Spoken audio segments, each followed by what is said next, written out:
부모 자식 간의 관계는 한국같이 유교 사상이 뿌리 깊은 곳에서 언급하기가 매우 껄끄러운 주제입니다. 부모가 해야 하는 의무와 책임이 있고 자식으로서 부모에게 해야 하는 도리라는 것이 이미 고정관념처럼 정해져 있기 때문입니다. 그 고정관념에서 벗어나도 아주 한참 벗어난 부모 자식 간의 인연이 비일비재한데도 말이죠. 부모 자식 간의 관계라고 해서 다른 인연들과 다를 것이 없습니다. 호연이냐 악연이냐가 있을 뿐입니다. 낳고 키우는 정성이 얼마나 큰데 그런 소리를 하느냐 할 것 없습니다.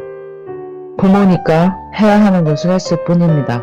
그리고 마음으로 했습니까? 아니면 책임과 의무감으로 했습니까? 어떤 부모는 남보다 못할 때가 있죠.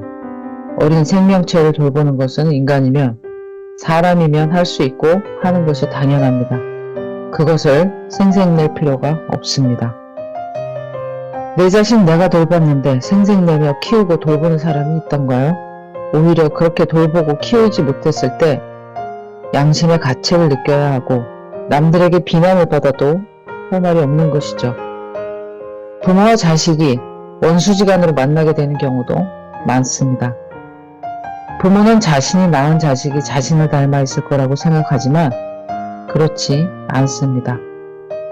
자식은 자식의 팔자가 있고 부모와의 팔자와 상극인 경우도 많다는 이야기입니다. 원수로 태어난 자식 어떨까요? 태어나서 평생을 속을 썩이고 사고치고 부모의 등골을 빼먹으며 철들지 않는 그런 자식 주위에서 보신 적 있을 것입니다. 물론 귀인 같은 자식도 있습니다. 부모보다 나은 자식도 있고 일찍 철들어서 부모를 오히려 케어하고 살피는 자식도 있습니다. 부모가 되는 사람들의 자식복은 부모 당사자들의 팔자와 자식의 팔자와의 형충파해, 상극관계에 따른 것이라고 할 수 있습니다. 부모 팔자만 보고 자식복을 논하기에 부족하다는 이야기입니다. 자식의 사주팔자와 부 또는 모의 사주팔자를 놓고서 궁합을 보는 것이 가장 정확한 관계성을 짚어내는 방법입니다. 부모 당사자들의 팔자만을 보고 자식복이 어떨 것이다 라고 예측할 수 있지만 더 확실한 방법은 부모 자식 간의 궁합을 봐야 한다는 이야기입니다.